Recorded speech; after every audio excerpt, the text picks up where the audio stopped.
nia tulizo nazo.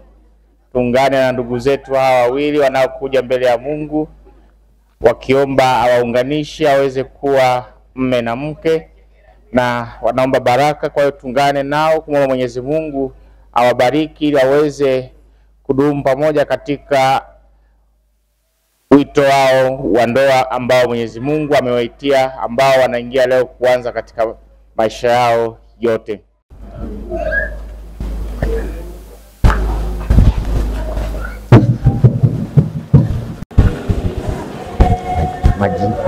Majina yao utanisaidia? Majina ya bwana harusi na bi harusi.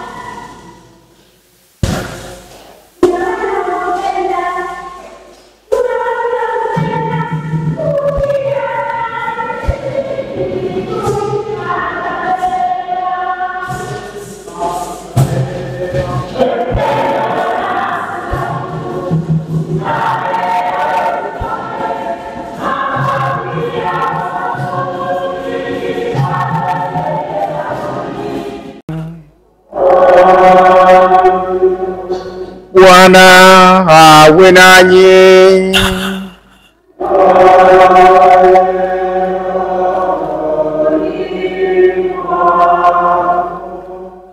Ndugu zangu katika Kristo Bwana, tumekutana hapa asubuhi ya leo kuungana na ndugu zetu Datius na Jacinta pamoja na Remigius na Violet ambao wanakuja kuomba baraka Mwenyezi Mungu aunganishe kama mume na mke. Basi tunawaombea ili waweze kudumu katika pendo hilo. Kile ambacho Mwenyezi Mungu anakiunganisha siku ya leo, asiwepo akitenganisha isipokuwa kifo. Kwa hiyo tunaalikwa kuombea maisha yenye furaha tele katika wito wao ambao Mwenyezi Mungu amewaitia. Nanyi ndugu zangu, kwani nimekosa mno kwa mawazo, kwa maneno, kwa matendo na kwa kutotimiza wajibu. Nimekosa mimi, nimekosa sana. Ndio maana namuomba Maria mwenye heri, bikira daima, malaika na watakatifu wote, nanyi ndugu zangu, niombeeni kwa Bwana Mungu wetu. Mungu Mwenyezi atuhurumie, atusamehe dhambi zetu, atufikishe kwenye uzima wa milele.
Bwana, usikilize maombi yetu na uwatunze kwa wema wana wako hawa ulioamuru wahudumishe katika nyakati ubinadamu, ili kile kilichounganishwa kwa mapenzi yako kihifadhiwe kwa msaada wako, kwa njia ya Bwana wetu Yesu Kristo mwanao, anaishi na kutawala nawe katika umoja wa Roho Mtakatifu Mungu milele na milele.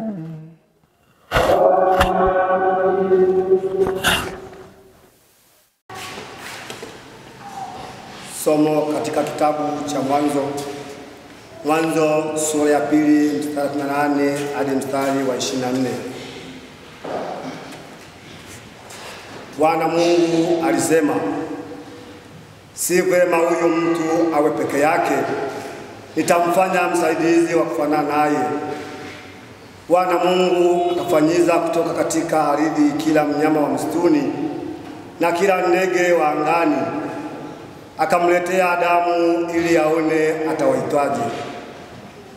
Kila kiumbe hai jina alilokiita Adamu likawa ndilo jina lake. Adamu akawapa majina yao kila mnyama wa kufugwa na ndege wa angani na kila mnyama wa mwituni, lakini hakuonekana wa kumsaidia Adamu aliyefanana naye. Bwana Mungu akamletea Adamu usingizi mzito, naye akalala. Kisha akatoa ubavu wake mmoja, akafunika mnyama mahali pake, na ule ubavu aliotoa katika Adamu Bwana Mungu akaufanya mwanamke, akamleta kwa Adamu. Adamu akasema, sasa huyu ni mfupa katika mifupa yangu na mnyama katika nyama yangu, basi ataitwa mwanamke, kwa maana ametwaliwa katika mwanamume. Kwa hiyo mwanamume atamwacha baba yake na mama yake, naye ataambatana na mkewe, nao watakuwa mwili mmoja. Neno la Bwana.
Wapenzi na kupendana, wapenda kutoka kwa Mungu, na kila apendaye amezaliwa na Mungu, naye anamjua Mungu. Yeye asiyependa hakumjua Mungu, kwa maana Mungu ni upendo. Katika hili neno la Mungu linaonekana kwetu, kwamba Mungu amemtuma mwanawe pekee ulimwenguni ili tupate uzima kwa yeye. Mungu wakati wowote pendana Mungu ukaa ndani yetu, na pendo lake limekamilika ndani yetu. Neno la Bwana.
wewe yangu itafika. Mama akamwambia lolote tukamwambia fanyeni. Basi kwa huko mabarasika ya mawe imewekwa huko kwa desturi ya Wayahudi. Tawala kila mmoja anapata kadi ya nzuri mitatu. Yesu akamwambia, "Etelezeni maji, jazeni mabarasi maji." Kajaza hata juu. Akamwambia, "Sasa tepeni, tepeni kwa meza." Akapeleka na ilikuwa meza kwa yote yale maji. Ilikuwa kwa divai. Wala spring kutoka, lakini watumishi walijua walionialika yale maji. Kwanza kuandaa divai hiyo. Hata watu wakisha kunywa sana ndipo kuweka divai hiyo. Wewe umeweka divai hiyo hai njema hata sasa. Mwanzo wa ishara Yesu alifanya kuna Galilaya, kulisha kwa na wanafunzi wake wakamwamini. Neno la Bwana.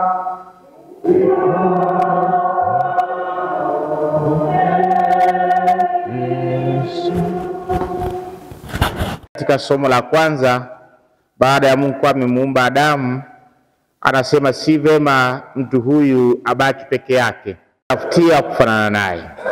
Ni Mwenyezi Mungu anamtafutia Adamu wa kufanana naye. Ni Mwenyezi Mungu amemtafutia Datius wa kufanana naye. Ni Mwenyezi Mungu amemtafutia Remigius wa kufanana naye. Nao ni hao Jacinta na Violet. Baada ya kupatikana wa kufanana nao, sasa wanatambua kwamba bila Mwenyezi Mungu hawawezi. Wanakuja mbele ya Mwenyezi Mungu ili yeye mwenyewe aweze kuwaunganisha. Wanakuja kujikabidhi kwa Mwenyezi Mungu, Mwenyezi Mungu awaunganishe. Mnaifahamu zipu? Kumefunga zipu, hii inayofunga inaitwa zipa. Hii ya pembeni huku ni zipu na hii ya pembeni huku nayo ni zipu. Hii kinachounganisha kinaitwa zipa. Umewahi kukutana na mtu amechomekea vizuri shati lake, amepiga 10%, lakini amesahau kufunga zipu? Amechomekea vizuri mwanaume wa watu, lakini amesahau kufunga zipu, mkanda nje kabisa. Huyo mtu anafananaje? Mtu namna hiyo anachekesha. Kila atakayekuwa anamuona njiani atakuwa anamcheka. Amependeza kote huko, amependeza, amevaa vizuri, amechomekea mkanda, kiatu kizuri, lakini amesahau kufunga zipu. Nataka kusema nini? Hawa kufanana nao, baada ya bwana harusi Datius kumpata bi harusi Jacinta na bwana harusi Remigius kumpata bi harusi Violet, wametambua kote huko wamependeza, lakini bado hawajafunga zipu. Wanahitaji zipa ya kuunganisha upande huu na upande huu, na wa kuunganisha ni Mwenyezi Mungu. Ndio maana amekuja mbele ya Mwenyezi Mungu, mbele ya kanisa, waje Mwenyezi Mungu awaunganishe. Kama ambavyo tunasikia kwamba aliyoliunganisha Mwenyezi Mungu, mwanadamu asilitenganishe. Wanatambua nafasi ya Mungu katika maisha yao, na hivi wanakuja kujikabidhi kwake awaunganishe, wawe kitu kimoja. Wasiwe wawili tena, bali mwili mmoja. Wanataka watembee na Mungu katika maisha yao. Wanataka waanze na Mungu, na Mungu awe yote katika yote. Hawataki kubaki nusu, hawataki kuchomekea hapo wasahau, waache zipu wazi. Watu watakuwa wanawacheka. Yule ambaye anaacha zipu wazi amechomekea ni yule ambaye amevuta njoo tukae pamoja. Amesahau kuja mbele ya Mungu na kujikabidhi. Kwa hiyo kila anayemuona anamcheka. Ikifika wakati wa komunio, mtu wa namna hiyo anakuwa mtu wa kufanya mazoezi kanisani, anawapisha wenzake wanapita. Wakati wa kurudi na yeye anakuwa ni mtu wa mazoezi kanisani, anawapisha wenzake. Wameepuka hilo, wamekuja kujikabidhi mbele ya Mwenyezi Mungu, waunganike na Mungu tangu mwanzo wa maisha yao ya ndoa. Mwaliko wanaopewa siku ya leo ni kupendana. Kama ambavyo tumesikia katika somo la pili, wapenzi tupendane. Mwaliko wanaopewa ni upendo. Mwanamume ampende mke wake na mwanamke ampende mume wake. huyo ndio wa kwako, huyo ndio ambaye unafanana naye, huyo ndio Mwenyezi Mungu amekupatia baada ya kuwa umemuomba kwa muda mrefu. Ndizi, samaki, vyote ambavyo vinapatikana pale, ukishavisoma na bei zake, unaangalia na kilichoko mfukoni mwako, unasema hiki ndicho kinanifaa na ndicho na uwezo wa kulipia. Ukishamuita mhudumu ukamwagiza ugali maharage, una haja ya kuendelea kuisoma ile menyu? Wapendwa, ukishaagiza labda ni ugali maharage, una haja ya kuendelea kusoma ile menyu?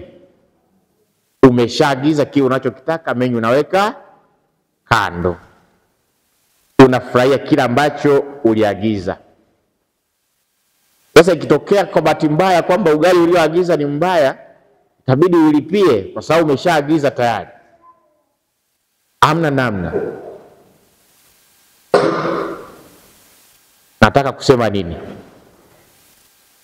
Bi harusi Datius alipewa menyu na bwana harusi Remigius alipewa menyu ya mabinti zote humu duniani. Akapitisha macho, akaangalia akaangalia. Bwana harusi akamwona Bi Jacinta ndo akufanana naye, akasema naomba huyo. Na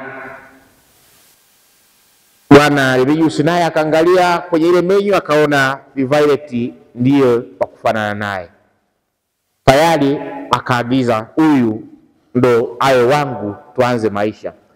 Hauna sababu ya kuendelea kuangalia menyu. Na hii ndio ndoa ya Katoliki ambayo leo mnaingia, mnaanza maisha ya ndoa ya Katoliki, kwamba ukishachagua huyu au wengine unaweka kando. Ndugu zangu, mnaalikwa kupendana, lakini mnaalikwa kuishi kiaminifu kama mme na mke.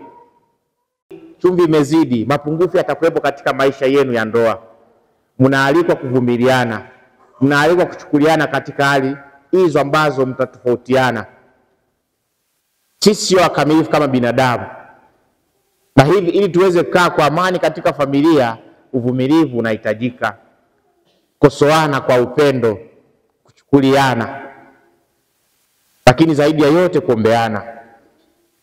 Mnaalikwa kupendana, mnaalikwa kuwa waaminifu kila mmoja kwa mwenzake. Uaminifu umekuwa jambo adimu katika maisha ya ndoa. Uaminifu umekuwa adimu katika maisha ya ndoa.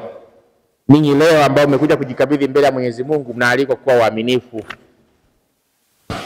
Kuna familia moja, mme na mke walikuwa na watoto 9.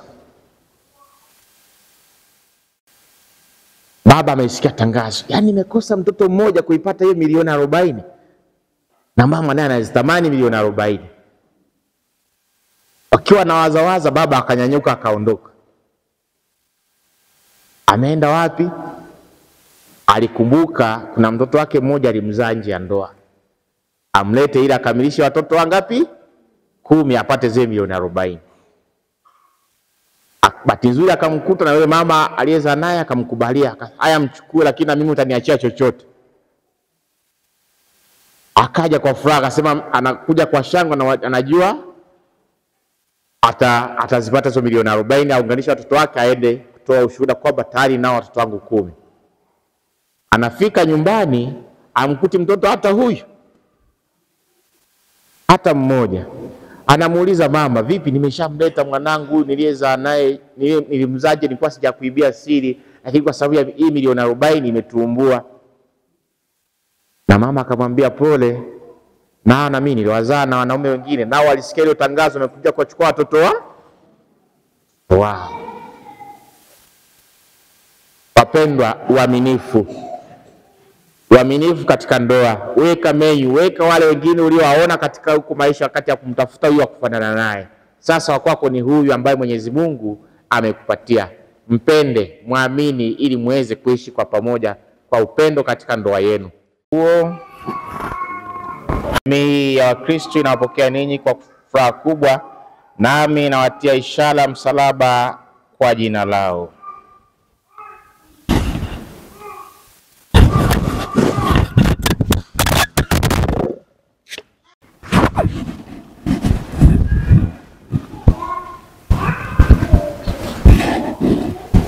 Nanyi wazazi na wasimamizi, watieni watoto wenu ishara msalaba wa Kristo Mwokozi katika paji la uso.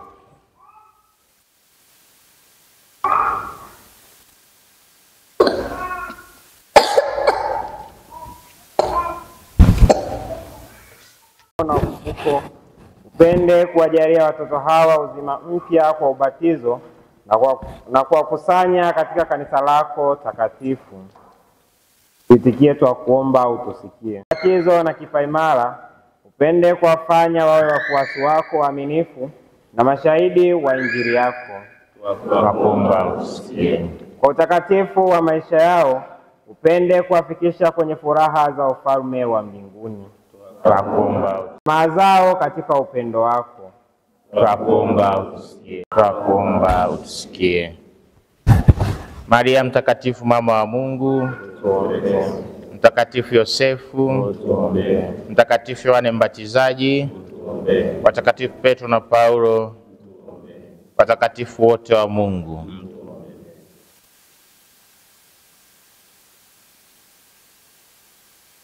Mungu Mwenyezi wa milele, ulimtuma mwanao ulimwenguni apate kufukuza ndani yetu nguvu ya shetani aliye pepo mwovu, apate pia kumwondoa mwanadamu gizani na kumwingiza katika ufalme wa ajabu wa nuru yake. Tunakuomba kwa unyenyekevu, ili watoto hawa watakaoondolewa dhambi asili wafanye hekalu la utukufu wako, na Roho Mtakatifu apende kukaa ndani yao kwa njia ya Kristo Bwana wetu. Amen.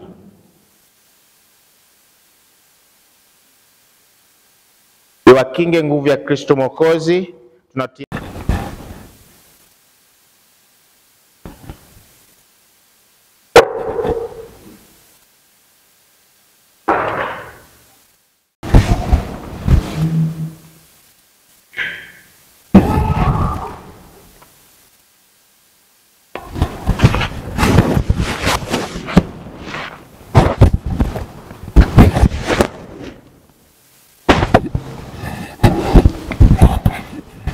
yote niliyowaambia mimi.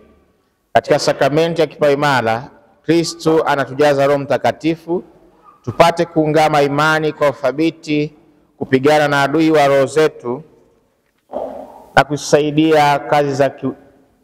kuzisaidia kazi za kuitakasa dunia. Tunajaliwa kuwa mashahidi wa Kristo. Tumeshakiri imani sote. Sasa wakati wa kuwekewa mikono. Mungu Mwenyezi, Baba wa Bwana wetu Yesu Kristo, ndiye uliyewazaa upya mtumishi wako huyu kwa maji na Roho Mtakatifu, ukamwokoa katika dhambi. Basi Bwana, umtie Roho Mtakatifu mfariji, umpe roho wa hekima na akili, roho wa shauri na nguvu, roho wa elimu na ibada, umjaze roho wa uchaji wako. Naomba hayo kwa njia ya Kristo Bwana wetu. Hapa kanisani, ili mapendo yenu yapate kutiliwa muhuri mtakatifu na Bwana mbele ya mjumbe wa kanisa na mbele ya watu waliopo hapa. Kristo anayabariki sana mapendo hayo, na kwa sakramenti hii ya pekee anawaneemesha na kuwaimarisha hao aliokwisha kuwatakasa kwa ubatizo mtakatifu, ili waweze kudumisha uaminifu kati yao na kutimiza shughuli nyingine za ndoa. Je, umefika hapa kufunga ndoa pasipo shuruti, kwa hiari na kwa moyo radhi? Je, mko tayari kuishi maisha ya ndoa, kupendana na kuheshimiana katika maisha yenu yote? Ndio. Je, mko tayari kuwapokea kwa mapendo watoto mtakaopewa na Mungu na kuwalea kama ilivyo sheria ya Kristo na kanisa lake? Si kwa kuwa mwakusudia kufanya maagano ya ndoa takatifu, peaneni mikono ya kuume na kuonyesha kukubaliana kwenu mbele ya Mungu na kanisa lake. Mkono wa kuume, mkono wa kuume, mshikane mkono wa kuume.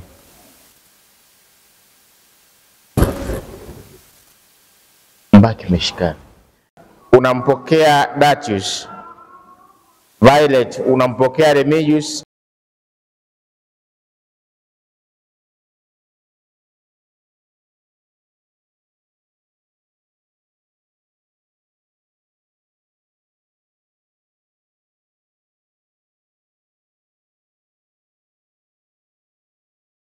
huo mlioonyesha mbele ya kanisa, Bwana na athibitishe kwa wema wake, apende kuwazidishia wingi wa baraka zake, aliyeyaunganisha Mungu mwanadamu asiyatenganishe.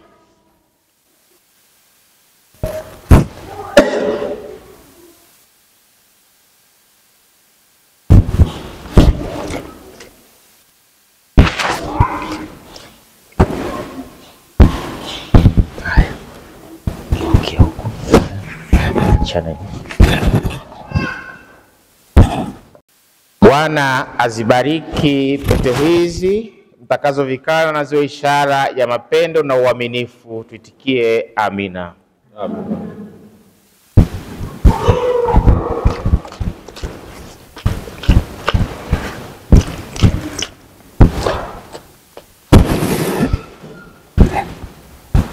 Badilisha na pete ya kwako, mpe huyu na hapo.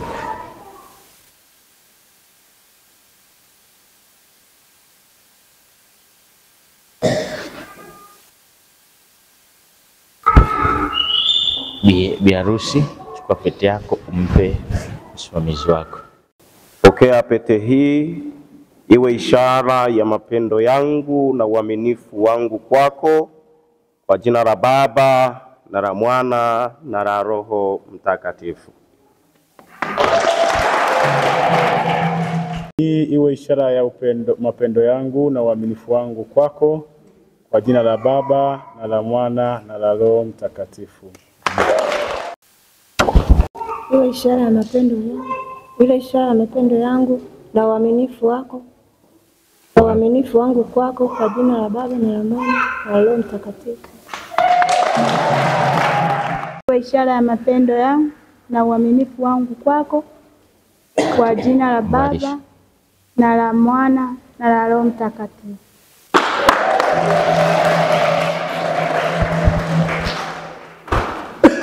Funga ndoa mbele ya macho yetu.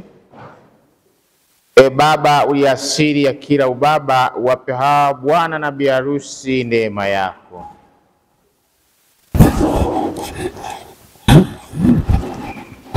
Wasikae pamoja kama bwana na mjakazi, bali wapendane kama Kristo anavyopendana na kanisa lake. Twakuomba utusikie. Wavumiliane na kuzoeana kwa saburi na mapendo, wasali pamoja na kuombeana kwa Mungu. Twakuomba utusikie. Wawalee watoto wao vyema na kuwapeleka kwa Kristo, wawakabidhi wajukuu mila na wazee zilizo njema. Twakuomba utusikie. Nyumba yao iwe kanisa ndogo, familia yao iwe msingi kwa taifa. Twakuomba usikie. Mungu, wasaidie hawa watu wa ndoa, watumie daima neema za sakramenti, wasimfungulie shetani mlango hata mara moja, waishi vema na kusali pamoja, ili Bwana Yesu aweze kukaa kati yao maisha yao yote. Tunakuomba hayo kwa njia ya Kristo Bwana wetu. Kanumtina.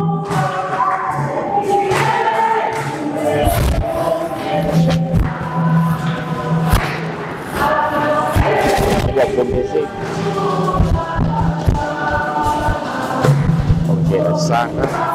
Hongera sana.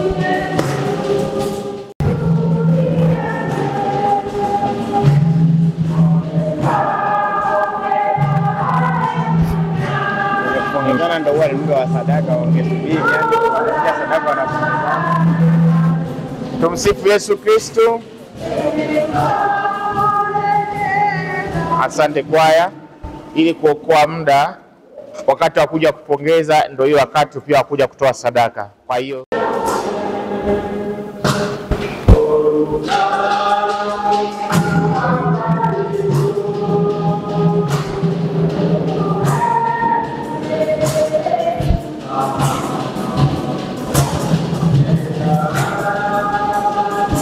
hamna maji.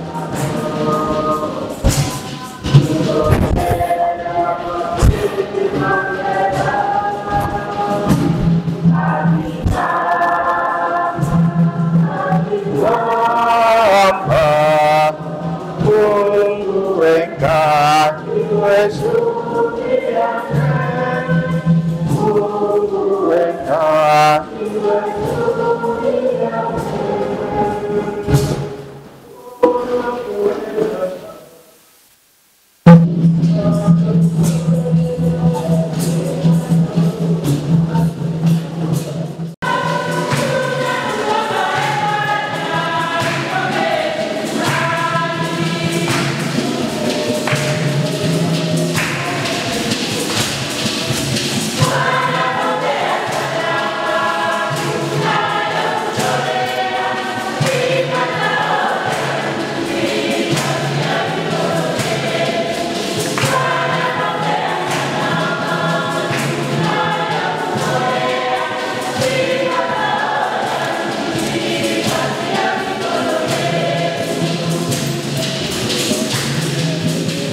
kwa kuitia agizo la Mwokozi wetu na kufuata mafundisho yake.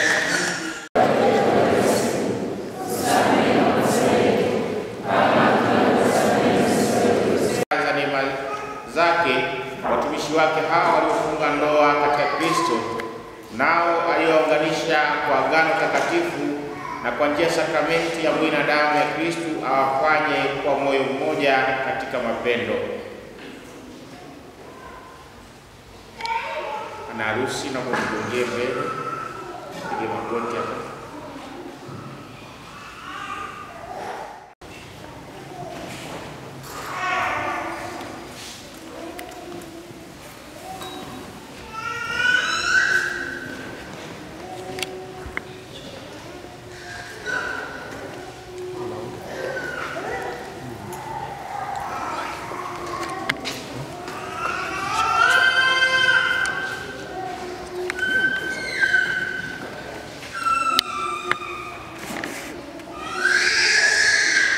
Mungu uliyeumba vitu vyote kwa enzi yako kuu bila kutumia kitu na kisha kupanga yote, umewafundisha ya kuwa uliyopenda kuyaunganisha si halali kamwe kuyatenganisha.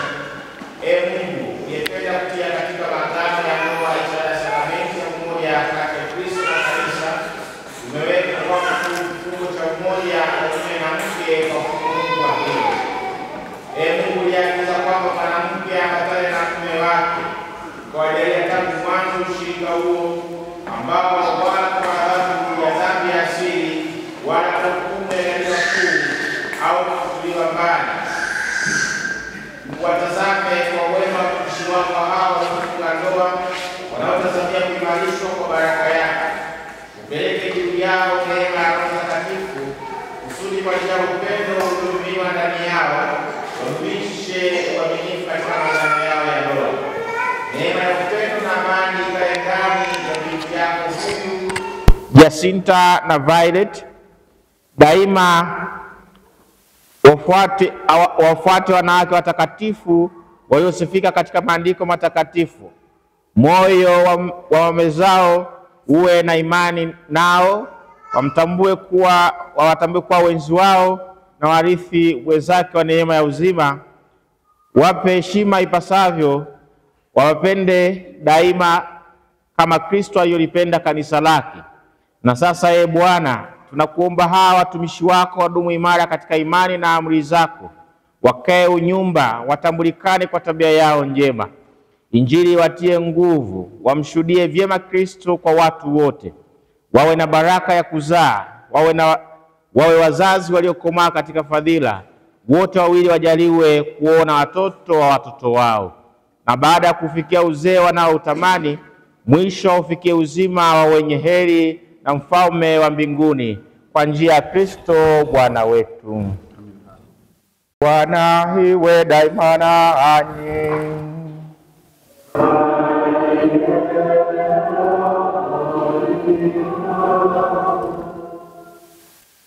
Mpeane amani.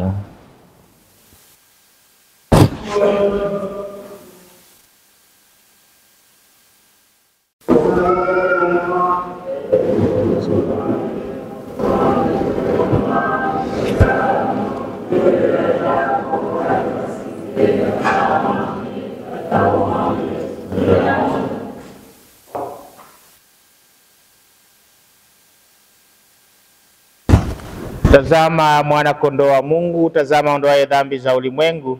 Heri yao walioalikwa kwenye karamu ya mwana kondoo. Stahili ingie kwangu, isi maneno tu roho yangu.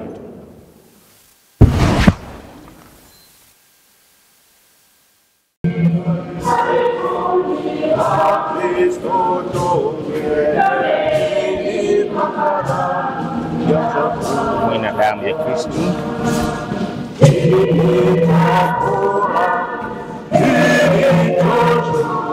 Damu ya Kristo. Amina.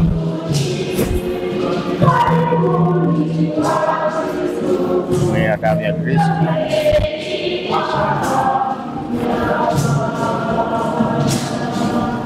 Mwina damu ya Kristo.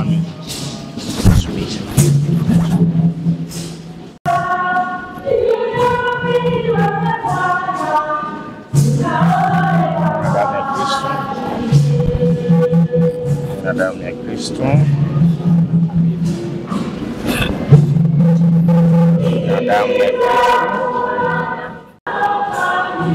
Mwili wa Kristo. Amen. Mwili wa Kristo.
Ongeze kwa mara nyingine tena maharusi wetu.